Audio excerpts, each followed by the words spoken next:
السلام عليكم ورحمة الله وبركاته. الحمد لله رب العالمين، الصلاة والسلام على رسوله الأمين وعلى آله وصحبه أجمعين ومن تبعهم بإحسان إلى يوم الدين. أما بعد.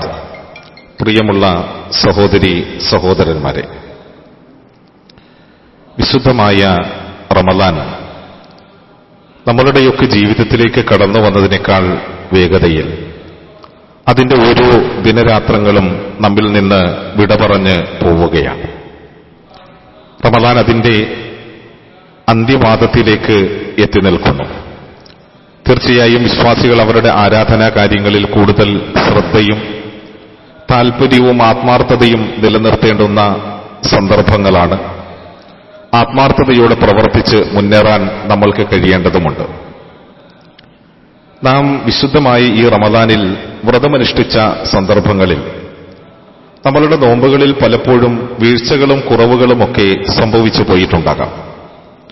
അങ്ങനെ നോമ്പുകാരന് സംഭവിച്ചുപോയ വീഴ്ചകൾക്കുള്ള ഒരു പരിഹാരമായി ഇസ്ലാം നിർണയിച്ചിട്ടുള്ള ഒരു ധർമ്മമാണ് ഫിത്ർ സക്കാത്ത് എന്ന് അറിയപ്പെടുന്നത്.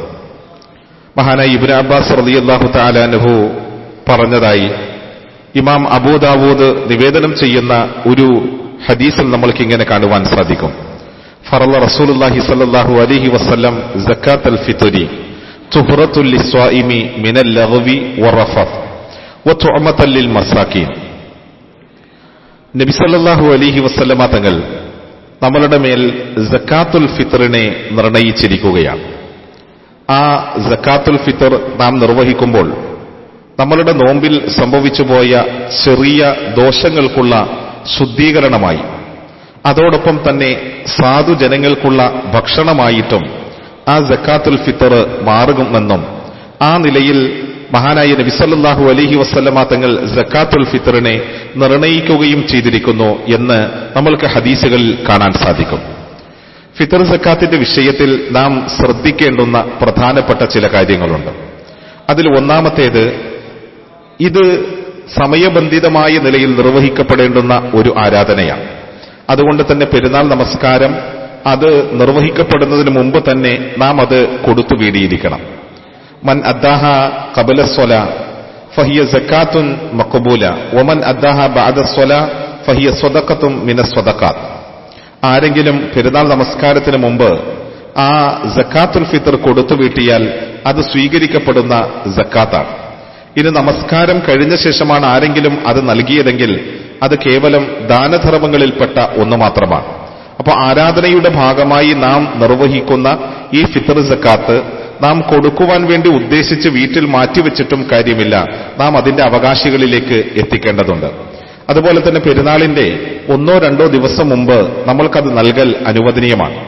റമളാനിലെ അവസാന ദിവസത്തെ മഗ്രിബ്, ആ മഗ്രിബിന് മുമ്പ് ജനിച്ച കുട്ടിയടക്കം വീട്ടിലെ ഓരോ അംഗത്തിനു വേണ്ടിയും ഫിത്ർ സക്കാത്ത് നൽകൽ ബാധ്യതയാണ്. വ്യക്തികൾക്ക് സ്വന്തമായോ അല്ലെങ്കിൽ കുടുംബത്തിന്റെ മൊത്തമായി കുടുംബനാഥനോ ഫിത്ർ സക്കാത്ത് കൊടുത്തു വീട്ടാൻ കഴിയും. ഫിത്ർ സക്കാത്തിന്റെ അവകാശികൾ പലപ്പോഴും നമ്മളുടെ ഇടയിൽ കണ്ടുവരാറുള്ളത്, നമ്മൾ കുറച്ച് ഫിത്ർ സക്കാത്തിന്റെ വിഹിതം അയൽപക്കത്തെ വീട്ടിലേക്ക് നൽകും, അയൽപക്കത്തെ വീട്ടിൽ നിന്ന് കുറച്ച് നമ്മളുടെ വീടുകളിലേക്ക് നൽകും. ഇത് യഥാർത്ഥത്തിൽ ശരിയായ ഒരു സംവിധാനമാണോ എന്നുള്ളത് നാം നന്നായി ആലോചിച്ചു നോക്കണം. യഥാർത്ഥത്തിൽ ഫിത്ർ സക്കാത്തിന്റെ അവകാശികൾ എന്ന് പറയുന്നത് സക്കാത്തിന്റെ അവകാശികൾ തന്നെയാണ്. പരിശുദ്ധമായ ഖുർആനിൽ അല്ലാഹു സുബ്ഹാനഹു വ തആല സൂറത്തു തൗബയിലെ 60-ാം വചനത്തിൽ സക്കാത്തിന്റെ അവകാശികളായി 8 വിഭാഗം ആളുകളെ പരിചയപ്പെടുത്തുന്നുണ്ട്.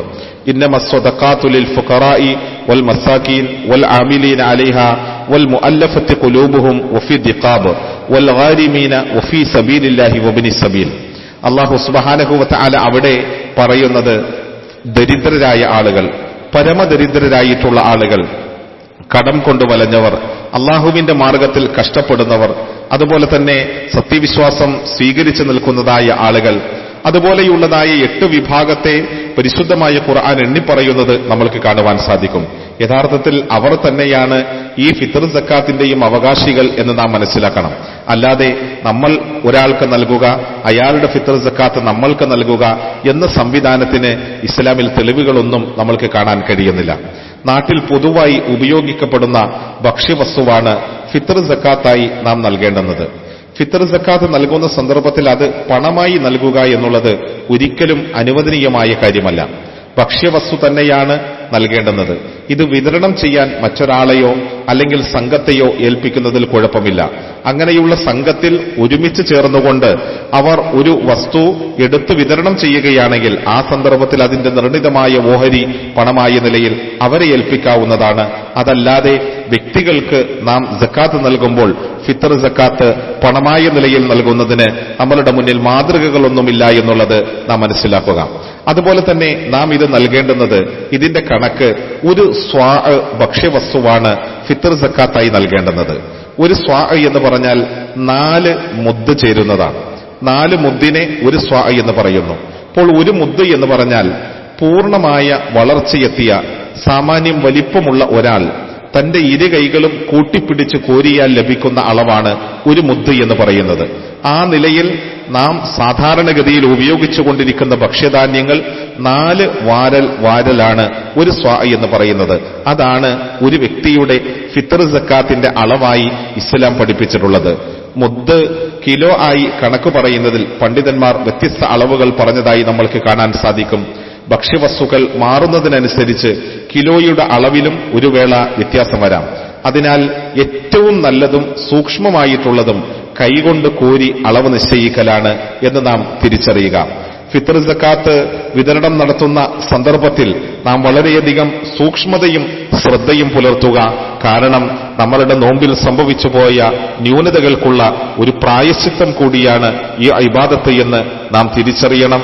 അതുകൊണ്ട് തന്നെ അല്ലാഹുവും റസൂലും നമ്മൾക്ക് പഠിപ്പിച്ചു തന്ന നിലയിൽ നാം അതിനെ നിർവഹിക്കുവാൻ വേണ്ടി പരിശ്രമിക്കുക.